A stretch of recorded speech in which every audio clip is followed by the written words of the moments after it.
Somewhere in the sprawling tobacco counties of eastern Virginia, courthouse records from the 1790s contain birth certificates that should not exist. 37 children, all documented as white, all bearing the surnames of prominent planter families, all sharing one biological father, a man legally classified as property. The document survived 2 fires, a flood, and 3 attempts to have them sealed by court order. Local historians discovered them in 1889, then watched as they vanished from public access within a week. What those records revealed about power, silence, and the architecture of an unspeakable arrangement would force us to reconsider everything we thought we understood about that era. Before we continue with the story of the man the records only ever called number 47. If you're watching from Virginia or anywhere in the South, leave a comment telling us your state. This story will make you look at your local history differently. Now, let me take you back to where this impossible situation began. The Rappahannock River region in 1774 was a landscape of contradictions. Along the water's edge, grand plantation houses rose like white monuments to prosperity, their columns visible for miles across fields where tobacco grew in endless geometric rows. The population of the county numbered nearly 8,000 souls, though only 2,000 of those were considered fully human under the law. This was a place where wealth was measured in acres and in people, where the distance between the great house and the quarters could be crossed in 5 minutes, but represented an unbridgeable chasm in every other sense.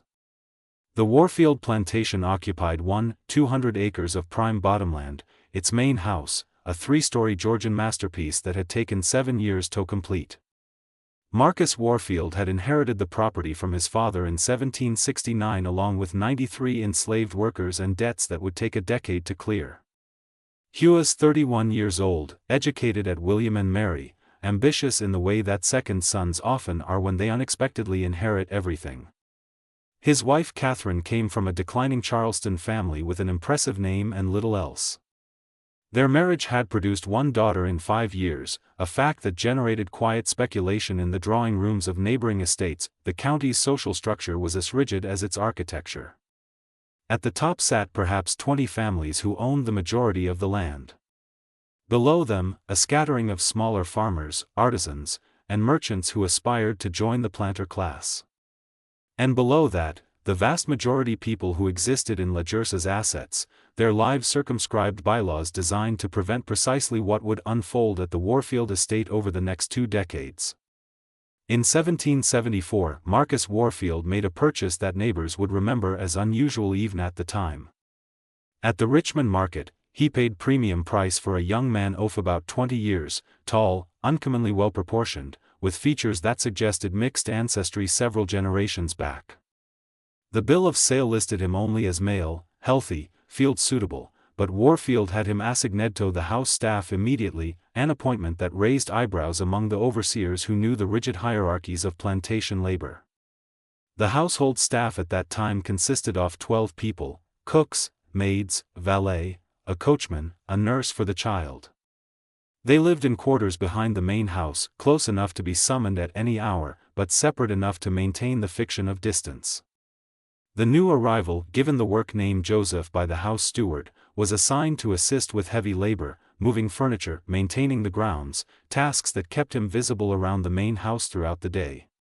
Catherine Warfield was 26 that summer, a woman whose portrait from the period shows delicate features and an expression of studied composure. Letters she wrote to her sister in Charleston reveal an educated woman fluent in French, well read in contemporary literature, and deeply conscious of her position. She managed the household with efficiency, maintained correspondence with relatives, and presided over the small social gatherings that the plantation hosted. Her marriage was, by the standards of the time, unremarkable, cordial, appropriate, and emotionally distant in the way that was expected of such arrangements. What happened next unfolded so gradually that no single moment marked the beginning. There were errands that required Joseph's presence in the main house, conversations that Catherine initiated about household matters, moments when Marcus was away on business in Richmond or Williamsburg 4 days at a time. The household staff later testified to nothing unusual, only that Mrs. Warfield had taken to giving Joseph his instructions personally rather than through the house steward, and that certain tasks seemed to require his attention specifically. The first pregnancy was announced in the spring of 1775, as tensions with Britain escalated into open conflict. Marcus Warfield expressed pleasure at the prospect of a son. The child, born in December of that year, was a healthy boy with fair skin and dark eyes. They named him Marcus Jr. Nothing in the birth was remarkable, nothing in the county registry suggested anything other than a legitimate heir to the Warfield estate, but in the quarters, whispers had already begun. The timing of Catherine's seclusion, the resemblance some claimed to see in the infant's features, the particular attention she paid to Joseph's comfort and positioning in the household. These were dangerous observations to voice, the kind that could result in a whipping or sale if they reached the wrong ears. So they remained whispers passed only among those whose lives depended on reading the invisible currents of power in the great house. The second pregnancy followed 18 months later, another son, then a third. By 1780, Catherine Warfield had given birth to 5 children, all documented as legitimate heirs of Marcus Warfield, all suspiciously robust in a time when infant mortality among the planter class often reached 30%. Marcus himself seemed pleased with his expanding family, his public reputation enhanced by his apparent virility and the promise of multiple sons to inherit portions of the estate. But the neighboring estates were beginning to notice patterns. The Bradfords, whose property had joined the Warfields' eastern border, remarked on the frequency of Catherine's pregnancies. The Sutton, whose matriarch had known Catherine since childhood, noted in letters that the Warfield children seemed uncommonly healthy, as if blessed by some vigor, not typical of her families. These observations were made carefully without direct accusation. But the subtext was clear to those who understood the coded language of plantation society. The truth began to crystallize in 1783 when something unprecedented occurred at a neighboring plantation. Rebecca Bradford, wife of Thomas Bradford and cousin to Catherine Warfield, announced that she too was expecting a child. This was surprising. The Bradfords had been married for 11 years without producing offspring and Rebecca was approaching 40. But what shocked the local community came after the birth when Rebecca's personal maid mentioned to another enslaved woman that Mrs. Bradford had requested that Joseph from the Warfield estate be loaned to help with heavy work during the latest stages of her pregnancy when Mr. Bradford was frequently away with the militia. The Bradford child was born in April 1784. Those who saw the infant remarked in its unusual vigor, its strong constitution, and some, in very private settings, noted certain similarities to the Warfield children, the set of the eyes, the shape of the hands, the particular tone of the skin that suggested some heritage beyond the expected lineages. This might have remained one more hidden reality in a world full of them, except that it happened again. Sarah Sutton, aged 32 and married to the county's largest landowner after Marcus Warfield, failed to conceive for the first 7 years of her marriage. Then in 1785, she too requested that Joseph assist with estate work while her husband traveled to Philadelphia on business.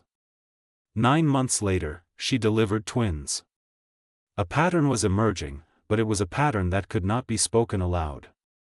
To acknowledge it would be to acknowledge something that threatened the entire structure of inheritance, legitimacy, and racial hierarchy upon which the planter class depended. These children were being born into white families, documented as legitimate heirs with no legal or social mechanism to challenge their parentage. The law was clear: children inherited the status of their mother. If the mother was white and married, the child was white and legitimate regardless of biological paternity. What made the situation even more complex was that Marcus Warfield seemed not only aware of the arrangement, but actively facilitating it. Joseph remained on the Warfield estate, never sold or reassigned, always available when certain wives in the county requested his presence for heavy labor at their estates. There was a schedule almost methodical in its implementation. A request would come, Marcus would grant permission. Joseph would spend weeks or months working at a neighboring plantation. And within a child would be born. By 1790, the count had reached 23 children across 7 different planter families, all documented as white, all legally the sons and daughters of prominent men who commanded respect and wielded power in county affairs. The birth registry maintained by the county clerk showed nothing unusual, just a prosperous region experiencing a baby boom among its leading families. But the enslaved community knew. They kept their own records passed down orally, marking the births and noting the pattern. They watched as Joseph moved through the county, always accompanied by appropriate documentation, always returned to the Warfield estate, always maintained in a position of relative comfort, unusual for someone of his status. They understood what was happening, even if they could never speak of it openly. A conspiracy obsolescence was being maintained by both the powerful and the powerless, though for very different reasons. The tension inherent in this arrangement finally manifested in 1791 when a visiting merchant from Pennsylvania witnessed Joseph accompanying Catherine Warfield on a trip to Richmond. The merchant, unfamiliar with Virginia's complex racial and social codes, made the mistake of commenting to Marcus Warfield that he had a very attentive servant who seems uncommonly familiar with your wife's preferences. The statement was innocent, but its implications were dangerous. Marcus Warfield's response was carefully calibrated. He explained with patience that suggested he had made this explanation before, that Joseph was a trusted member of the household, that his loyalty was absolute, and that certain arrangements in Virginia may seem peculiar to those unfamiliar with our particular circumstances. The merchant left with the distinct impression that he had stumbled onto something he was not meant to question. As the 1790s progressed, the situation evolved into something even more elaborate. The children were growing up and several of them bore unmistakable similarities to one another despite being raised in different households with different surnames. Gatherings where the planter families assembled, observers might have noticed a particular cast to certain faces, a consistent set of features appearing across supposedly unrelated family lines. The Warfield children remained the most numerous. Catherine had given birth to 11 children by 1795, all documented as fathered by Marcus, but the Bradford family now claimed 4 children. The Sutton had 6, and 3 other families in the county had each added 2 or 3 to their respective lineages. The mathematics were remarkable. 37 children born to 7 different white women over a 20-year period, all thriving, all absorbing education and inheritance rights as their mother's legitimate offspring. Joseph himself had aged into his 40s, still maintained at the Warfield estate in a position that defied the usual trajectory of enslaved labor. He was not worked in the fields. He was not hired out for cash income as was common with skilled workers.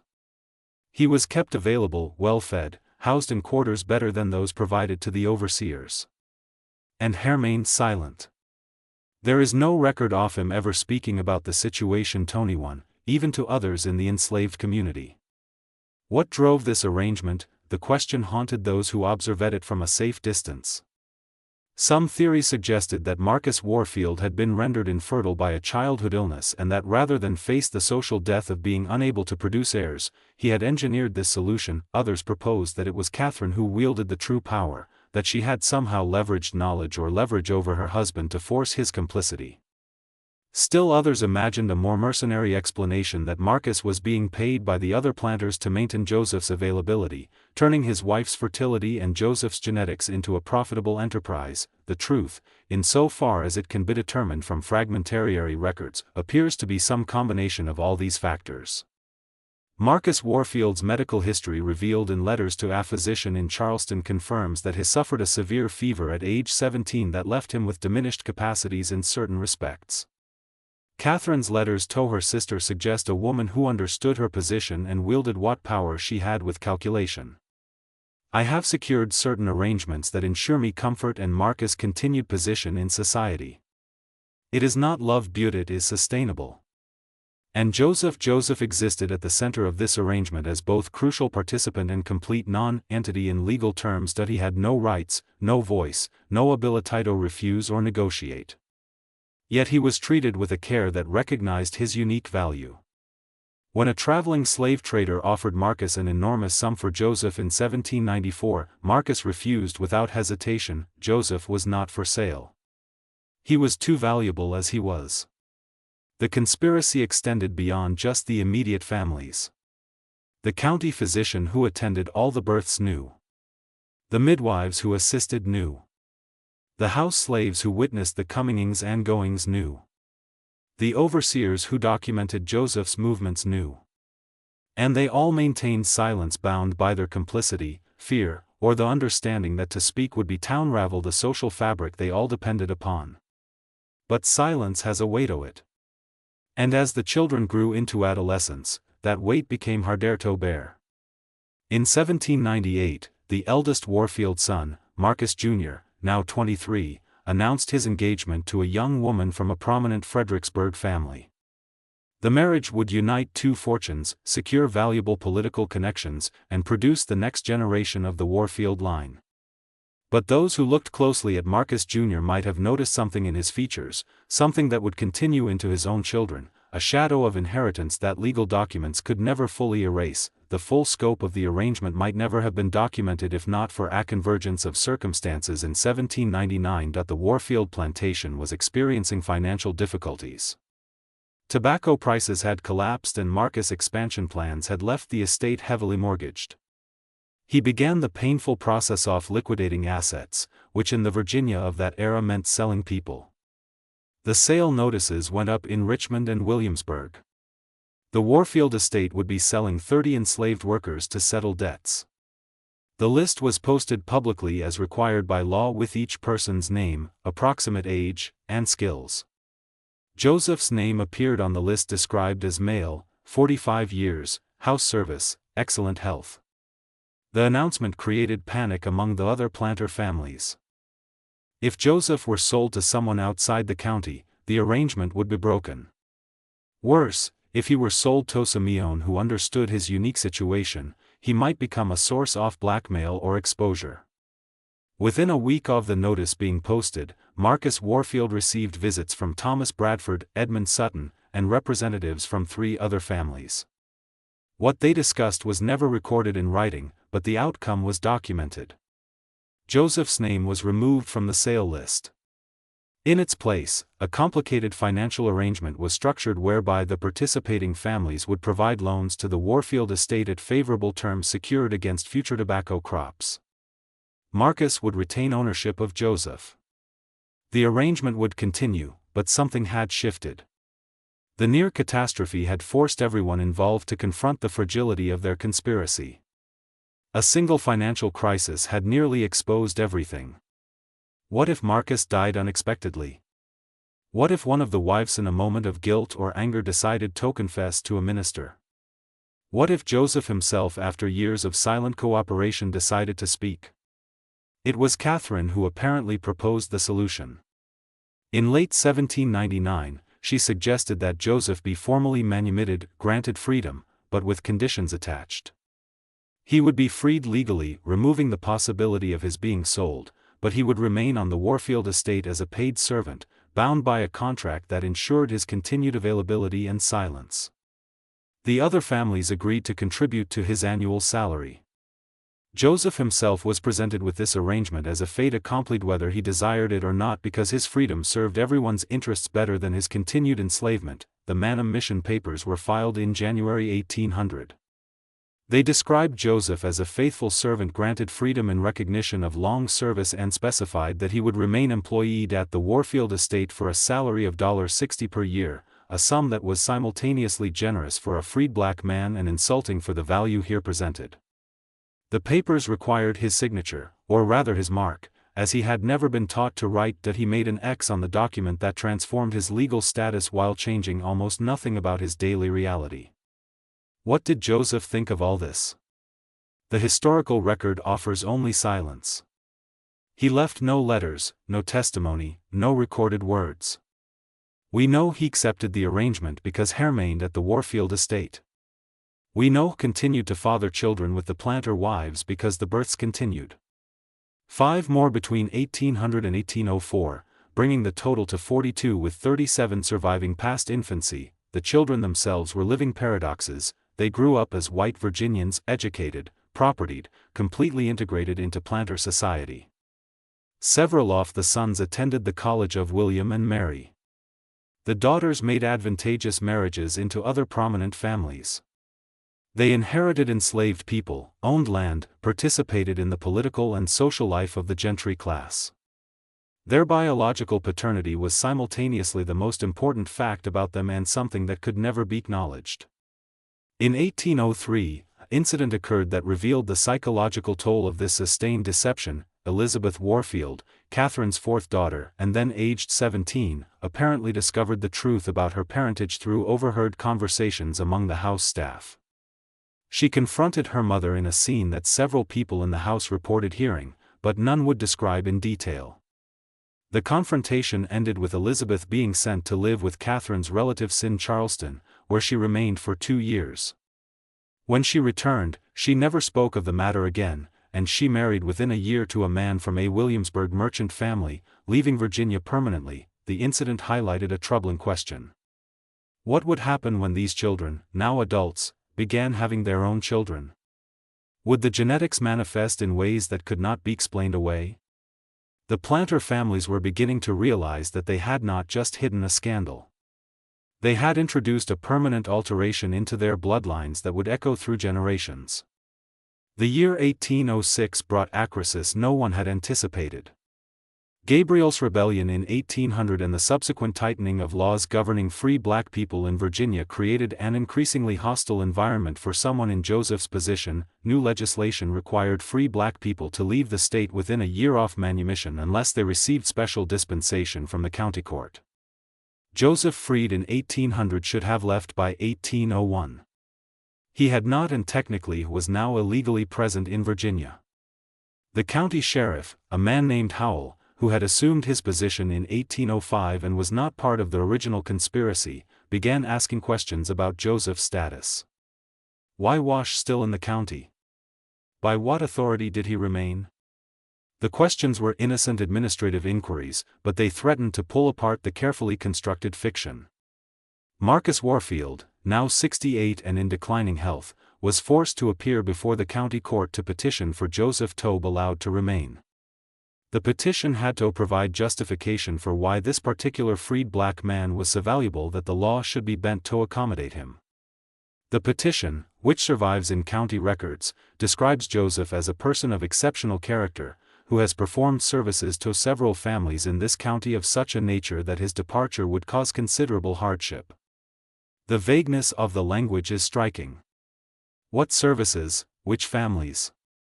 The petition was signed not only by Marcus Warfield, but by Thomas Bradford, Edmund Sutton, and 4 other family heads. An unusual show of unified support for a freed black man in a time of increasing racial paranoia. The court approved the petition without recorded objection, but the proceedings had drawn attention. People were talking about why so many prominent men cared so much about one freed servant. It was Catherine, now 58, who took decisive action. In a move that demonstrated both her intelligence and her understanding of social dynamics, she arranged for Joseph to be publicly baptized and received into the Anglican Church. The ceremony was performed by the county's most respected minister and attended by members of all the families involved. The message was clear. Joseph was a Christian, a person of moral standing, someone who belonged in the community. The baptism served as a social inoculation against suspicion, but the underlying tension could not be resolved so easily. As more people began to notice the unusual arrangement, as the children grew and had children of their own, the secret became harder to keep. Small inconsistencies accumulated. A traveling portraitist painting family pictures in 1808, remarked privately to his assistant about the curious similarity of features in the younger generation across different families. A new physician setting up practice in the county in 1809 noted in his private journal that several of the families seemed to show evidence of mixed heritage in the children despite the apparent purity of both parents' lineages.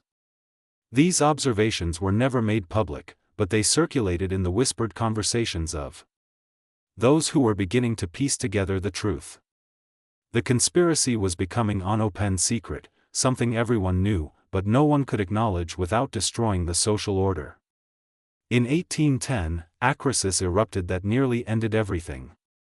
One of the Bradford sons, aged 26 and recently returned from 3 years studying in Philadelphia, announced at a family dinner that he had become an abolitionist. He declared his intention to free the enslaved people he had inherited from his grandfather and to publicly advocate for emancipation. This was dangerous enough, but his father's panicked reaction suggested something more.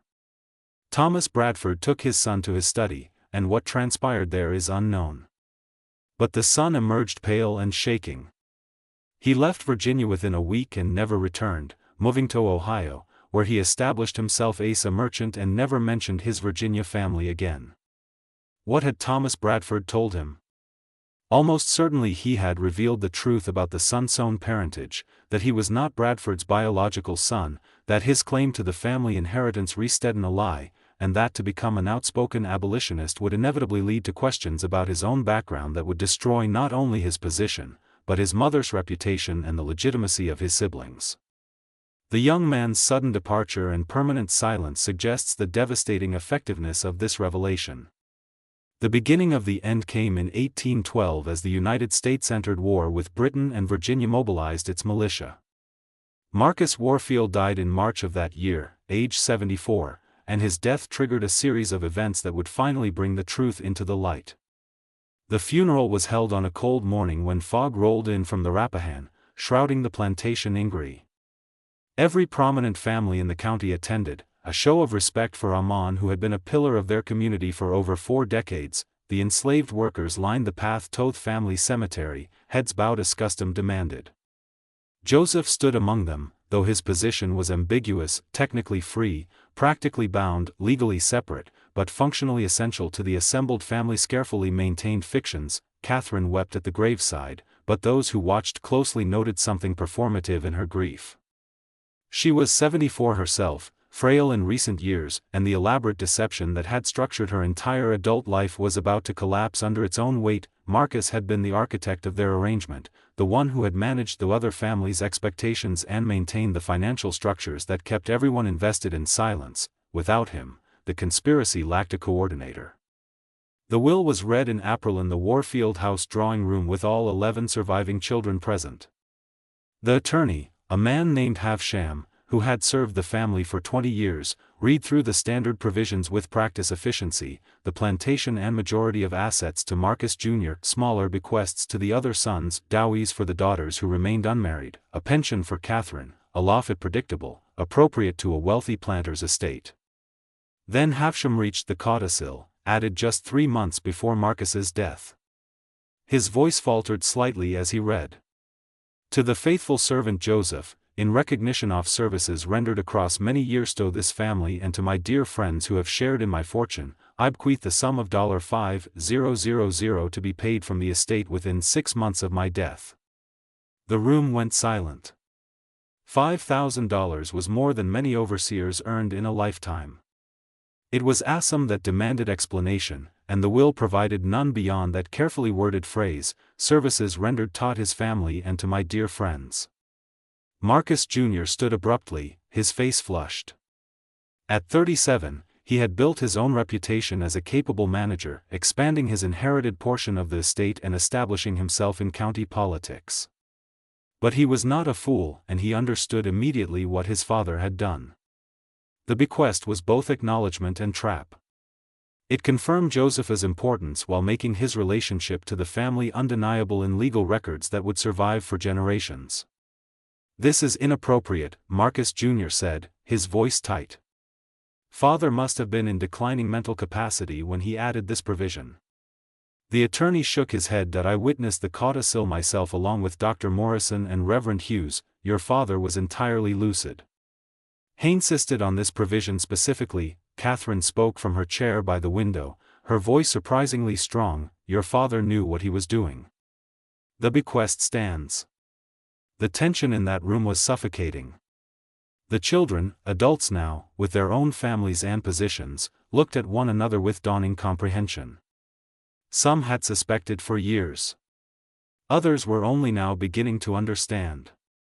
And several, including Marcus Jr., had known the full truth since their late teens, when the burden of maintaining the family's reputation had been passed to him like a hereditary disease. The meeting dissolved without resolution. The children departed to their separate homes, the bequest hanging over all of them like a sword suspended by fraying thread. Within days, the news had spread through the county's social networks. People were talking openly now, speculating about why Marcus Warfield would leave such a fortune to a freed black man. The explanations offered ranged from the mundane. Joseph had saved Marcus's life at some point, told scandalous whispers that had circulated for years, but never been spoken in polite company. Thomas Bradford, now 71 and in poor health, summoned his sons to a meeting. What he told them has never been recorded directly, but the family's papers include a letter from his eldest son to a brother in Kentucky dated May 1812. Father has confessed matters regarding our parentage that I cannot commit fully to paper. Suffice to say that the Warfield bequest has exposed secrets that several families have maintained for decades. We are discussing how to manage the situation, but I fear the revelation is inevitable. Edmund Sutton took a different approach. He visited Catherine privately and offered to contest the will, arguing that Marcus had been unduly influenced. Catherine refused. Let the truth be known, she told him, according to Sutton's diary. I am too old and too tired to maintain the deception any longer. My children know. Your children know. We have all been living a lie, and he will not spend my remaining days protecting it. Sutton was horrified by her fatalism, but he could not control her. And in truth, Catherine's exhaustion with the conspiracy was understandable. She had spent 40 years managing an impossible situation, coordinating lies, maintaining appearances, ensuring that 7 families remained aligned in their mutual deception. Marcus's death had freed her from the obligation to continue. She was ready to let the structure collapse, whatever the consequences.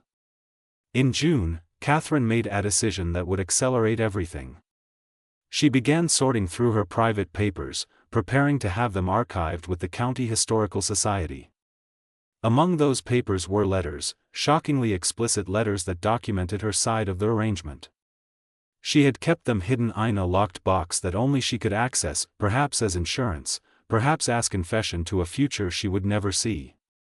One letter in particular, written to her sister in Charleston in 1795, laid out the truth with clinical precision. Marcus has not been able to perform the duties of a husband since before we married. The result of a fever in his youth that left him incapable. The man Joseph who lives on our property has given me 11 children and has provided similar service to Rebecca Bradford, Sarah Sutton, and others whose names I will not commit to paper. Marcus accepts this because his pride depends on being thought capable of fathering heirs. The other families participate because their wives were also unable to conceive with their husbands or because the husbands themselves were incapable. It is a collective secret sustained by mutual need and enforced by mutual vulnerability. We are all complicit and we are all trapped. Catherine showed this letter to her eldest daughter Amelia, aged 31, and asked her what she thought should bed one with it. The question was both genuine inquiry and test. What Amelia decided would reveal whether the next generation would maintain the conspiracy or let it die. Amelia read the letter 3 times, sitting in her mother's parlor while afternoon light slanted through the windows. Her own children were playing in the garden outside. 3 boys and a girl, all documented as the legitimate offspring of her husband, Richard Cavendish, though Amelia had long suspected the truth about her own parentage. The letter confirmed what she had intuited since adolescence. Mother, Amelia said finally, if you preserve this letter, it will destroy our family's reputation. Every one of us will be questioned. My brothers will lose their positions. My sisters will be ostracized. My own children will be marked as illegitimate. Catherine nodded. I know, but I am also tired of the lie. Your father built this arrangement and it has sustained us all, but it has required constant vigilance and absolute dishonesty. I have lived my entire adult life in fear of discovery. I would like to die having told the truth. Then burn the letter and tell the truth yourself. Amelia suggested, you do not need to preserve it for posterity.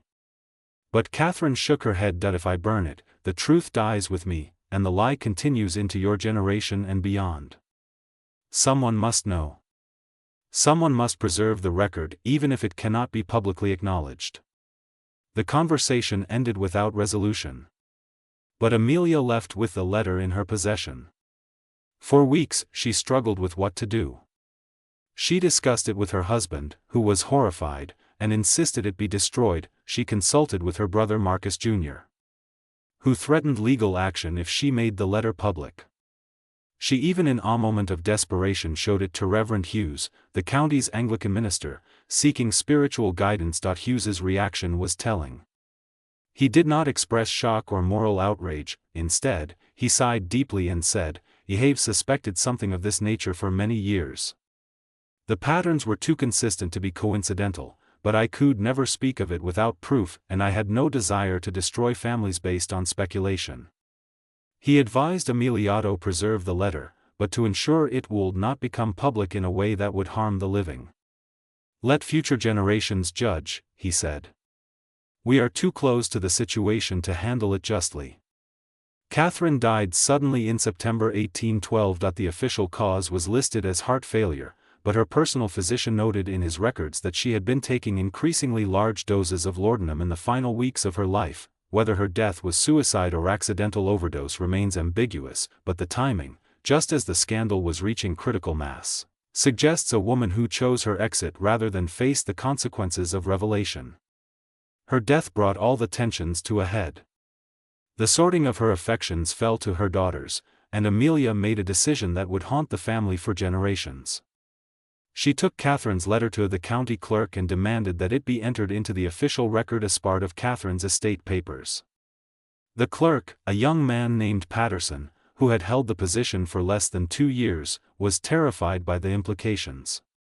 He understood immediately that this letter, if entered into public records, would expose the most prominent families in the county to scandal that could destroy them. But he also understood that refusing to file it would be a dereliction of his legal duty and could cost him his position. Patterson brought the matter to Judge Harrison, the county's senior magistrate, and himself a member of the planter class. Harrison read the letter in his chambers, his face growing progressively paler. He was 63 years old, had presided over the county court for 20 years, and had never encountered a situation with such far-reaching implications. "This cannot be made public," Harrison said finally. "The damage would be catastrophic." "With respect, Your Honor," Patterson replied. "Virginia law requires that all documents submitted as evidence in estate settlements be maintained as public record. I cannot legally refuse to file this letter without a court order sealing it." Harrison considered this. A court order sealing the letter would require a hearing, which would require explaining why the letter needed to be sealed, which would effectively publicize its contents. The legal mechanisms designated to ensure transparency were now preventing the secrecy that Harrison wanted to maintain. "File it," Harrison said finally. "But file it under Mrs. Warfield's maiden name, Catherine Thornton. Place it in the section dealing with Charleston correspondence, not with the Warfield estate papers.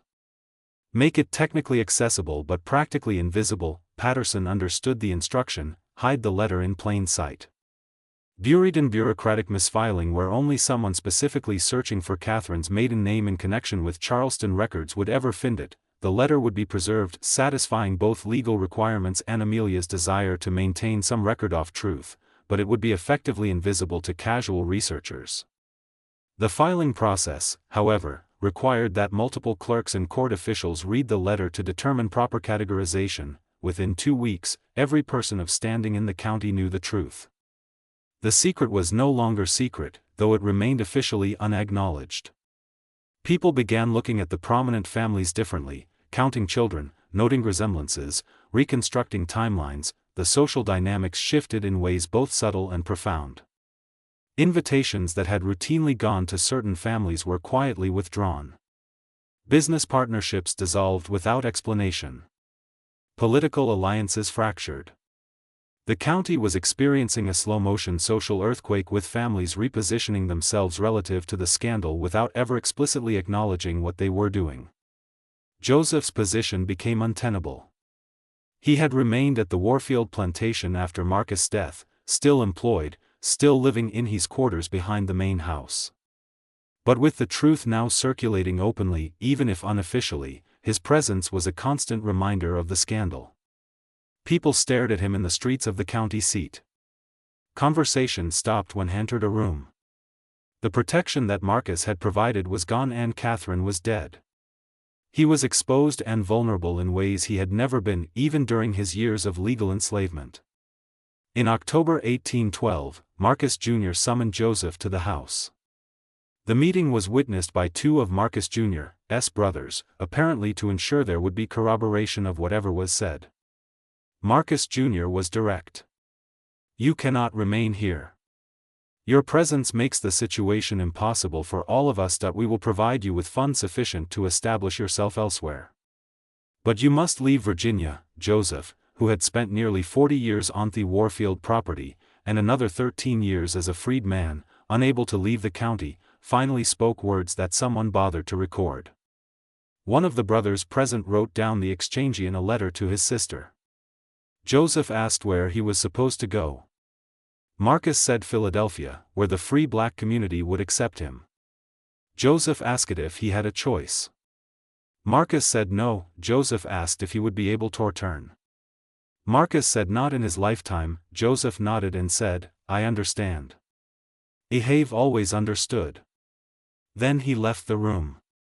The funds were assembled in November. Thomas Bradford, Edmund Sutton, and 3 other family heads contributed to a collective payment. The total amount was recorded by Bradford in his personal accounts, $3,000, an enormous sum that represented both payment and silencing. It was hush money, though nothing in the legal documents described it as such. The payment was structured as charitable support for Joseph's relocation and establishment of new life circumstances, with no mention of why such charity was necessary or what it was intended to purchase. Joseph left Virginia in January 1813, traveling by coach to Richmond and then by ship to Philadelphia. 2. Several accounts from the period place him in Philadelphia's Southwark district, where a large community of free black people had established churches, mutual aid societies and businesses. But Joseph left no paper trail beyond that. He appears in no city directories, no church records, no property deeds. If he lived in Philadelphia, he did so invisibly, perhaps deliberately erasing himself to avoid questions about his past. One intriguing possibility emerges from a Pennsylvania Abolition Society record dated 1817, which mentions a man named Joseph, who had experience with the planter class of Virginia and was able to provide testimony about the intimate workings of plantation society. The man described in the record was approximately the right age, and declined to give his surname, which was common among formerly enslaved people who rejected the names their enslavers had given them. The record notes that he was reluctant to speak of personal matters, but knowledgeable about the structures of power and secrecy that maintain the peculiar institution. Was this the same Joseph? The timeline fits, and the description, knowledgeable but reticent, experienced but unwilling to discuss personal history, matches what we know of Joseph's character and circumstances. But there is no definitive proof. The man in the Pennsylvania record disappears from the historical record after 1817, just as the Joseph of Virginia disappeared after 1813. Back in Virginia, the families attempted to reconstruct their social positions in the aftermath of the Revelation. The strategy they employed was remarkable in its cynicism and its effectiveness. They maintained absolute public silence while privately acknowledging everything. Noon denied the letter's contents. No one challenged the truth of Catherine's confession, but no one spoke of it openly either. The scandal existed in a strange liminal space, universally known, but never officially confirmed. The legal protections that had sustained the conspiracy during its active phase, now protected it in its aftermath. To challenge the legitimacy of any of the 37 children would require proving adultery, which would require naming Joseph as the biological father, which would require public acknowledgement of the arrangement. But such acknowledgement would harm not just the families involved, but the entire structure of inheritance and legitimacy upon which Virginia's planter class depended. If it could happen to the Warfields, the Bradfords, the Suttons, families of unquestionable respectability, then how many other families might be hiding similar secrets? The planter class had a collective interest in maintaining the fiction of legitimacy because to unravel one family's claims was to threaten everyone's claims. The conspiracy of silence evolved into something even more insidious. A conspiracy of mutual vulnerability where everyone's complicity protected everyone's position. The children, now adults with their own children and grandchildren, navigated this strange reality in different ways. Some chose exile, moving to frontier areas where their backgrounds were unknown. Marcus Jr. sold his portion of the Warfield estate in 1815 and moved to Kentucky, establishing himself as a horse breeder and never returning to Virginia. 2 Ophi's brothers went to Tennessee. 3 of the Bradford offspring relocated to Georgia and Alabama, carrying their complicated inheritance to the expanding Cotton South. Those who remained in Virginia developed a particular psychological adaptation. They maintained their social positions through a combination of defiance and careful positioning. They attended church, participated in civic life, and dared anyone to challenge their standing. And because challenging them would require public acknowledgement of the scandal, no one did. They existed in a state of permanent tension, socially secure, but psychologically haunted, legally legitimate, but personally aware of their fraudulent origins. The next generation, born after 1813, were raised in a strange environment of spoken and unspoken knowledge. Parents told them carefully edited versions of their family history, omitting crucial details while leaving gaps obvious enough that intelligent children could deduce the truth. Some families were more forthcoming than others. But all maintained the fundamental lie, that the children were legitimate heirs of their legal fathers despite biological evidence to the contrary. Genetic inheritance, however, could not be controlled by legal documents or social conventions. As the children of the 37 grew into adulthood, certain physical characteristics became undeniable. The shape of the eyes, the structure of the face, the particular tone of skin that suggested mixed heritage. These appeared across family lines in patterns that could not be explained by the official genealogies. By the 1830s, careful observers might have noticed that members of supposedly unrelated families bore striking resemblances to one another, as if they shared a common ancestor, which of course they did. One particularly detailed observer was a portraitist named Samuel Ellis, who painted family pictures for Virginia's gentry throughout the 1820s and 1830s. His private notebooks discovered after his death contain observations that he never shared publicly. The Kendish children bear remarkable resemblance to the Sutton children, particularly in the eyes and hands. The younger Bradford generation shows similarities to the Warfield cousins that suggest connection beyond marriage alliances. There is a consistent set of features appearing across multiple supposedly separate lineages, most notably a particular structure of the jaw and a distinctive coloring that appears in no portraits of the legal fathers. Ellis was astute enough to recognize what he was seeing, but prudent enough never to mention it to his clients. His business depended on pleasing the planter class, not exposing their secrets. But his notebooks preserve observations that confirm the genetic legacy of the arrangement. Joseph's features passed down through 2 and then 3 generations, creating family resemblances that contradicted official genealogies. The Civil War, when it came, scattered the families further. Some fought for the Confederacy, defending a social order built on the very system that had classified their biological father as property. Others fled north, perhaps recognizing the profound irony of their position. At least 2 of Joseph's sons, legally white, socially accepted biologically the children of a man who had been enslaved, owned enslaved people themselves. They participated in the system that would have enslaved their father, that had enslaved their father, that existed simultaneously in their past and their present. The psychological implications of this are staggering. How did they rationalize it? How did they look at the enslaved people they owned and not see their father's experience? The evidence suggests they did it the same way the broader planter class did. Through carefully maintained cognitive dissonance, through appeals to law and custom, through the sustained fiction that legal categories reflected natural realities rather than social constructions. After the war, during Reconstruction, the social dynamic shifted again. The planter class lost much of its economic power, though it retained social prestige. The families connected to the scandal adapted as they had always adapted. They became merchants, lawyers, educators. They spread across the South and beyond, carrying their complicated genetics and even more complicated histories into new contexts where no one knew their origins. In 1873, a census taker in Richmond noted something unusual: several families with different surnames listing children who appeared to be siblings based on age and features.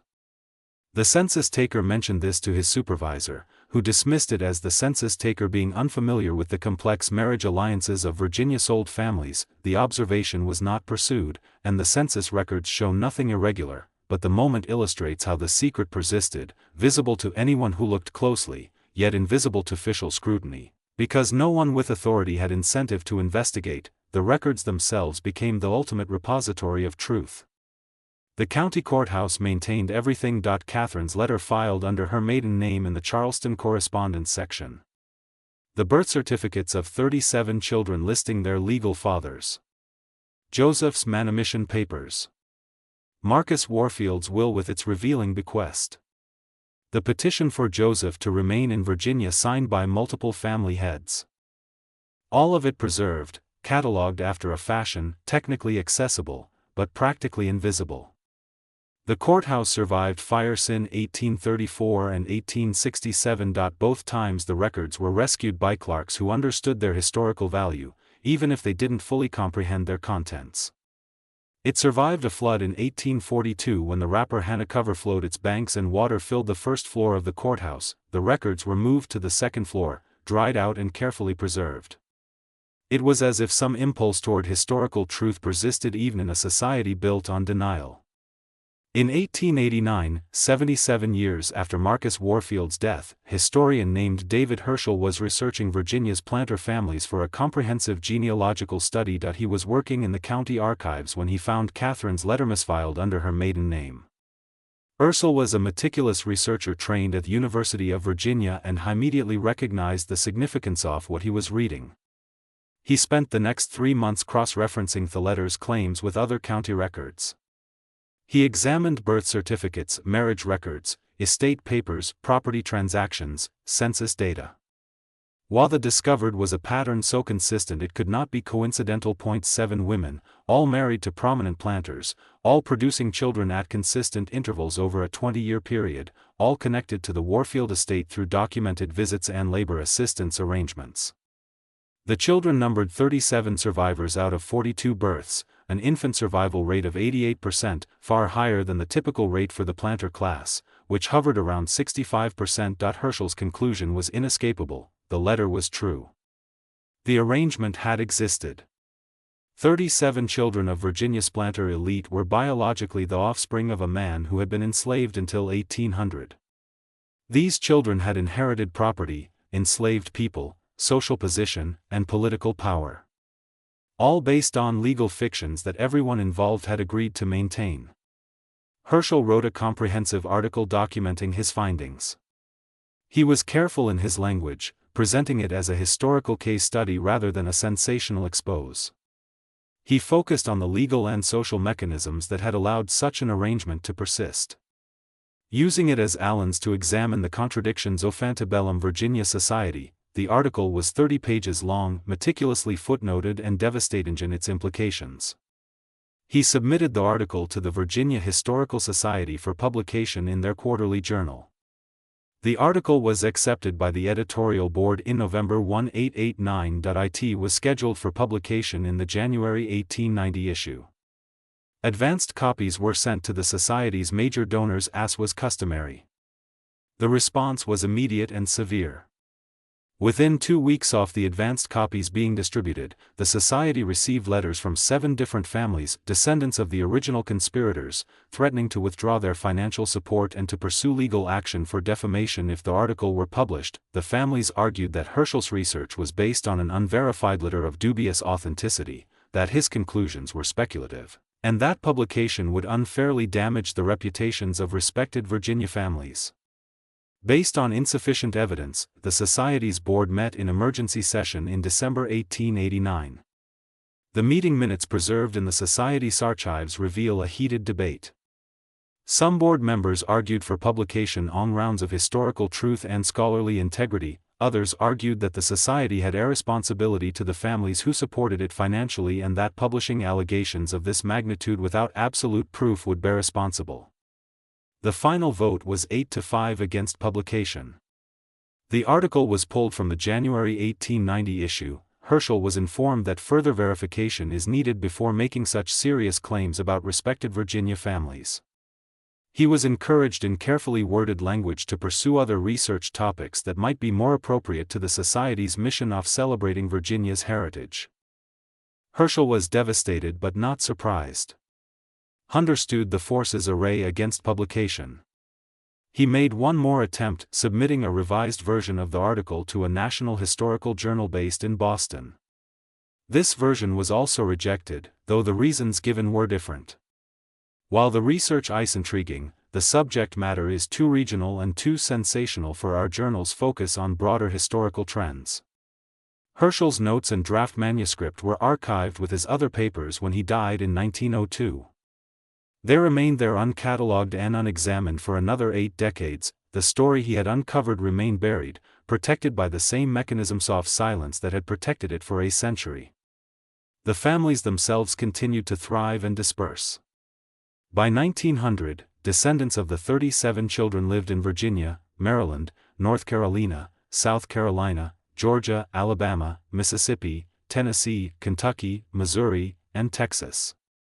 Some had moved to northern cities, New York, Philadelphia, Boston, where their backgrounds were unknown, and they could start fresh. A few had gone west to California and Oregon, as far from Virginia as they could get while remaining in the United States. They became lawyers, doctors, ministers, teachers, business owners, politicians. They joined country clubs, served on charitable boards, attended elite universities. Several became prominent in their communities, respected citizens whose genealogies appeared in local history books that traced their distinguished Virginia heritage back to the founding families of the colonies. The official genealogies listed their descent from men like Marcus Warfield, Thomas Bradford, and Edmund Sutton.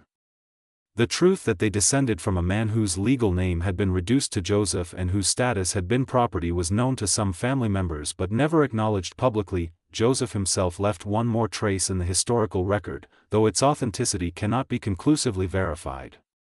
In 1835, a black church in Philadelphia buried a man identified only as Joseph, formerly of Virginia, aged approximately 80 years. The church records note that he lived quietly among us for many years, worked as a carpenter, and kept his own counsel regarding his past. Several members of the congregation attended his funeral, but he left no known family, no property, and no detailed account of his life. If this was the same Joseph, and the age, location, and description of being formerly of Virginia suggest it might have been, then he lived the final 22 years of his life in obscurity, working with his hands, maintaining the silence that had been imposed on him for 4 decades. He died anonymous, buried in a cemetery whose precise location is no longer known, leaving behind only the genetic legacy he had no choice in creating and the conspiracy he had been forced to participate in. The ultimate irony is that the family's attempts to hide the truth ensured its preservation. If they had simply destroyed the records, burned Catherine's letter, eliminated the paper trail, the story would have disappeared completely. But their solution, misfiling, archiving, maintaining technical accessibility while ensuring practical invisibility meant that everything was preserved. The truth was there waiting for anyone who knew where to look and had the courage to speak it. Today, descendants of those 37 children live throughout the United States. Most have no idea that their genealogy includes this chapter. The official family trees in genealogical databases and historical societies list descent from the planter families with no mention of biological paternity that contradicted legal documentation. The secret has been so successfully maintained that it has become invisible even to those who carry Joseph's genetics in their blood. The records remain in the county courthouse archive, technically public, practically forgotten. Catherine's letter is still there, filed under Thornton in the Charleston correspondence section, exactly where Judge Harrison ordered it to be placed in 1812. Joseph's manumission papers are there. The birth certificates are there. Marcus Warfield's will is there. All the pieces of the story, preserved in acid-free folders, waiting for someone to assemble them into a coherent narrative.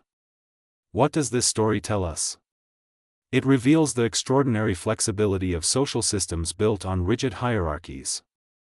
It shows how contradictions can be absorbed and maintained across generations when everyone with power has an incentive to preserve the fiction. It demonstrates that legal categories, race, legitimacy, inheritance are social constructions that can be manipulated by those with sufficient authority and motivation. And it suggests that American history contains many more such stories buried in archives, misfiled in records known to insiders but never acknowledged publicly. The families that descended from this arrangement helped shape the South and by extension the nation. They participated in politics, business, culture, and society as white Americans of distinguished heritage. Their story is simultaneously exceptional.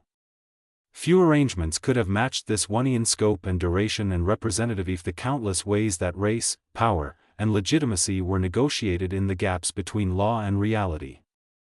Joseph himself remains the most mysterious figure in this entire story. We know what was done to him, what was required of him, and what he received in exchange. But we do not know what he thought, what he felt, or how he understood his own position in this arrangement. Was he a victim? Certainly, he had no power to refuse. Was he a collaborator? His participation was necessary for the arrangement to continue. Was he something more complex, a person navigating impossible circumstances with whatever agency he could claim? The historical record offers no answer, only the silence that he maintained throughout his life. What do you think of this story? Do you believe such arrangements were common in the antebellum South, hidden in the gaps between law and practice? How do you understand Joseph's position as victim, participant, or something defying simple categorization, and what does it mean that descendants of this arrangement still live among us, carrying genetics and histories they know nothing about? Leave your comment below and share your thoughts. If you found this exploration of hidden American history compelling, subscribe to the channel, hit the notification bell, and share this video with someone who appreciates the complex, uncomfortable truths that archives preserve. There are more stories like this waiting in carouses and historical societies across the South, and we will continue to bring them into the light. See you in the next video.